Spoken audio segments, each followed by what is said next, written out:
Hello दोस्तों, स्वागत है एक बार फिर से आप सभी का खबर पॉलिटिक्स पर। तो दोस्तों, आज हम आपके लिए लेकर आए देश और दुनिया की तमाम बड़ी खबरें। तो वीडियो को आप अंत तक जरूर देखिए। चलिए दोस्तों, पहली बिग ब्रेकिंग न्यूज में आपको बताएंगे पश्चिम बंगाल में वोटों की गिनती से पहले बीजेपी और चुनाव आयोग ने ईवीएम में खुलेआम धांधली की कोशिश। ममता बनर्जी ने दी धमकी, कहा छेड़छाड़ हुई तो जीने मरने की लड़ाई। स्ट्रांग रूम खुद पहुंची सीएम ममता, भाजपा की उड़ी नींदें। वहीं दोस्तों, अगली खबर में आपको बताएंगे मोदी सरकार ने चुनाव खत्म होते ही देश की जनता को दिया महंगाई का बड़ा झटका।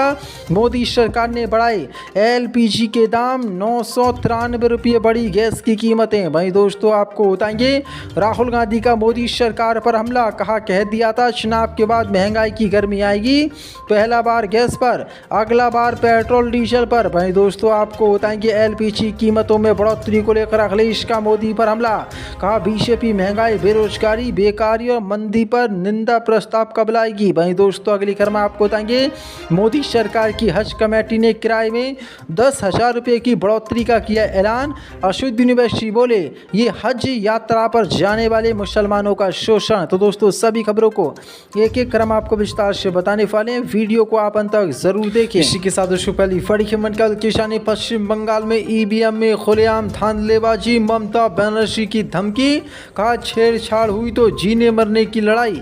स्ट्रांग रूम पहुंची सीएम ममता बनर्जी, मची खलबली। दरअसल आपको बता दें पश्चिम बंगाल विधानसभा चुनाव संपन्न हो चुके हैं। 4 मई को पश्चिम बंगाल विधानसभा चुनाव के नतीजे आने हैं, लेकिन बीजेपी और चुनाव आयोग ने खुलेआम पश्चिम बंगाल में ईवीएम गड़बड़ी की है, जिसके बाद बंगाल में तनाव बढ़ गया है। खबर के मुताबिक पश्चिम बंगाल की मुख्यमंत्री ममता बनर्जी ने ईवीएम में गड़बड़ी के आरोपों के बीच कड़ा रुख अपनाते हुए चेतावनी दी है कि अगर मतदान मशीनों या मतगणना प्रक्रिया में किसी भी तरह की छेड़छाड़ की कोशिश हुई तो वह जीने मरने की लड़ाई लड़ेंगी।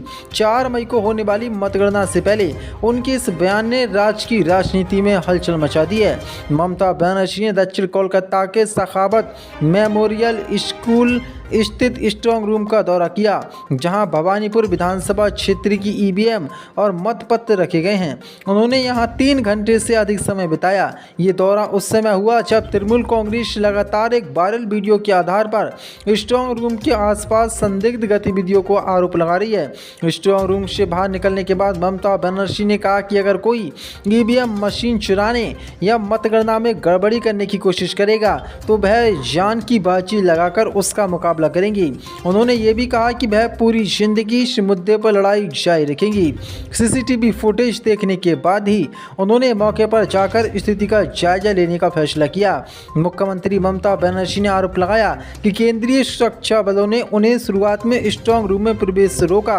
हालांकि उम्मीदवार होने के अधिकार का हवाला देने पर उन्हें अंदर जाने की अनुमति दी गई। ममता बनर्जी ने कहा कि चुनाव नियमों के तहत उम्मीदवार और उनके प्रतिनिधि सीलबंद कक्ष तक जा सकते हैं। साथ ही उन्होंने प्रक्रिया में पक्षपात का आरोप लगाते हुए कहा कि उनकी पार्टी एक प्रतिनिधि को गिरफ्तार किया गया है और एक तरफा कार्रवाई की जा रही है। दरअसल आपको बता दें मतगणना से पहले विवाद उस समय और गहरा गया जब तृणमूल कांग्रेस ने एक वीडियो जारी कर चुनाव सामग्री के प्रबंधन में गंभीर खामियों का आरोप लगाया।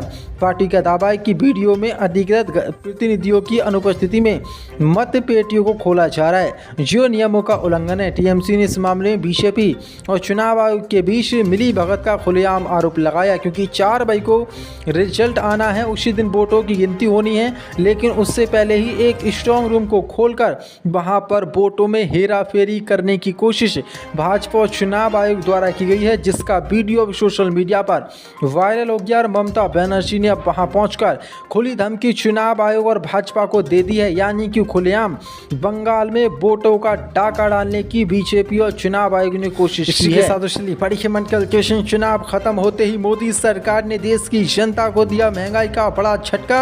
एलपीजी सिलेंडर के दाम मोदी सरकार ने बढ़ाए, 993 रुपये बढ़ी गैस की कीमतें। दरअसल आपको बता दें देश भर में एलपीजी गैस की कीमतों को लेकर बड़ा अपडेट सामने आया है। 1 मई 2026 से कमर्शियल एलपीजी सिलेंडर के दाम में 993 रुपये की भारी बढ़ोतरी कर दी गई है।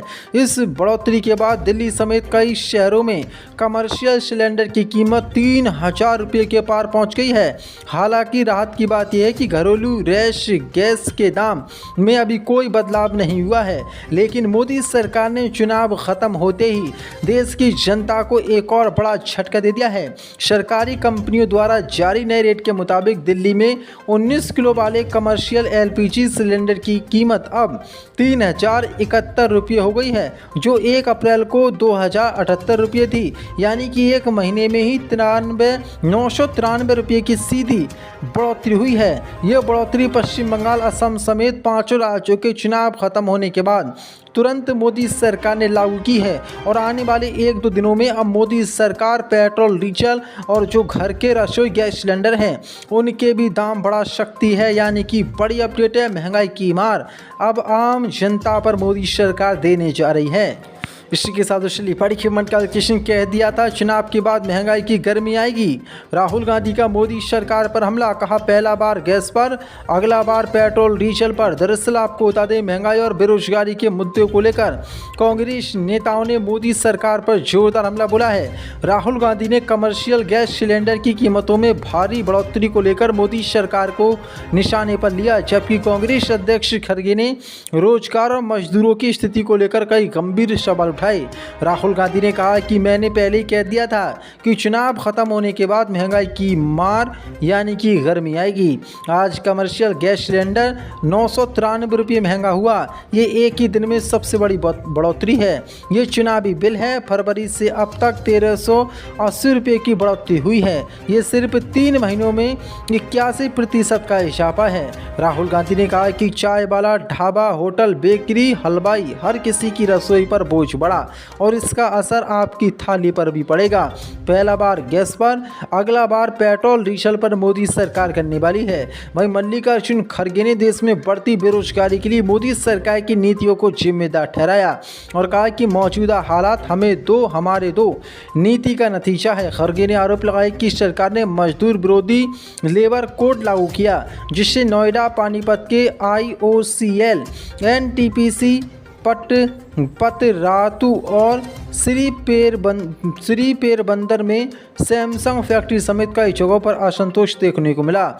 उन्होंने कहा कि नया लेबर कोड नौकरी की सुरक्षा के बजाय कॉन्ट्रैक्ट लेबर और हायर एंड फायर जैसी नीतियों को बढ़ावा देता है, इसलिए इसकी समीक्षा की जानी चाहिए। उन्होंने आरोप लगाया कि सरकार ने मनरेगा को खत्म कर दिया है और मजदूरी का 40% बोझ राज्य सरकारों पर डाल दिया है, जिससे राज्यों के लिए रोजगार देना मुश्किल हो गया है। इसी के साथ बड़ी खबर का LPG की कीमतों में बढ़ोतरी को लेकर अखिलेश का हमला, कहा बीजेपी महंगाई, बेरोजगारी, बेकारी और मंदी पर निंदा प्रस्ताव कब लाएगी। दरअसल आपको बता दें, समाजवादी पार्टी के राष्ट्रीय अध्यक्ष अखिलेश यादव ने LPG सिलेंडर की कीमतों में भारी बढ़ोतरी को लेकर मोदी सरकार पर निशाना साधा है। उन्होंने कहा कि इससे आम लोगों के लिए भोजन और भी महंगा हो जाएगा। अखिलेश यादव ने जो LPG कमर्शियल सिलेंडर में 993 रुपये की बढ़ोतरी हुई है, इसको लेकर मोदी सरकार पर निशाना साधा है। अखिलेश यादव ने कहा कि सिलेंडर महंगा नहीं होता, रोटी थाली महंगी होती है।